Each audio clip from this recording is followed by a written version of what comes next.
Awesome. My name is Suntali Donahue and I am 17 years old. I go to Peak to Peak Charter School and I also live in Lafayette, Colorado. I moved here about 3 years ago and I am on Lafayette Youth Advisory Commission, which is a city board or commission. And then I also work as a CNA, which is Certified Nurse's Aide and Home Health Aide in different in Louisville and other houses with disabled individuals. And I think also the offender can really grow from their experiences. Even if they had been negative, they can grow into something more positive with understanding what they did wrong and the accountability and how it affected those around them, so they can truly understand how to move forward and create a better understand the values of others and be more conscientious when acting and stuff. It definitely varies if they did the wrong thing or got hurt. There can be a lot of trauma behind an event that happens to you, and there can also be trauma behind an event that you do, and it's definitely a different kind of trauma. But I think speaking to someone who maybe they are the victim, I would definitely encourage them to keep an open mind, but also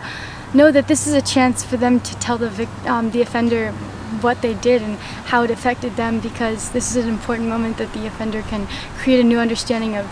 how their actions can really affect and harm others, and they can act in different ways that would not be so harmful. Coming to me directly right now, I'm thinking of mostly family, how just my relationship with my mom, and since it's only my mom and me, and then now I have a sister, but it was originally only my mom and me, there was a lot of more discussion in the idea, because if you have a bigger family, it feels as though it's much easier to just have one punishment for one action, and it's just easier to have a system like that. But then when you have this one-on-one, it can be a lot more discussion-based. So throughout my life, disciplining has been much more about victim or offender discussing and saying, okay, this affected me in this way, and I would like to see you change in this way, or it would make me feel more comfortable if you acted this way. And it's not really formal like that because it's my mother, but it's definitely got that structure of discussing the issue and what happened and how it was harmful, and how you can grow from that and create change for yourself so you are able to move forward. Well, some larger summer camps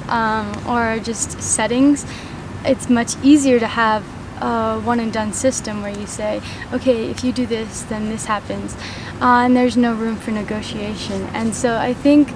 in larger settings where there's so much diversity, it's where you need the most one-on-one discussion and pulling things aside to say, okay, this is how we should move forward, and this is ways we can create, reconcile after the event. And so I think where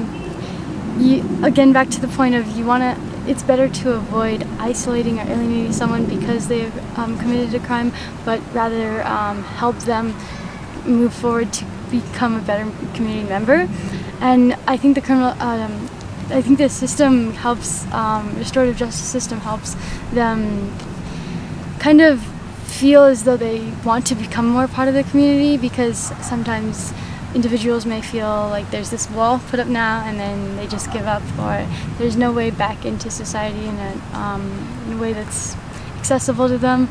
And having that system in maybe broader settings like summer camps or other places where it's so many kids and it's hard to really talk one-on-one, but I think it's in those settings where there's so many people, it's most important to have those discussions of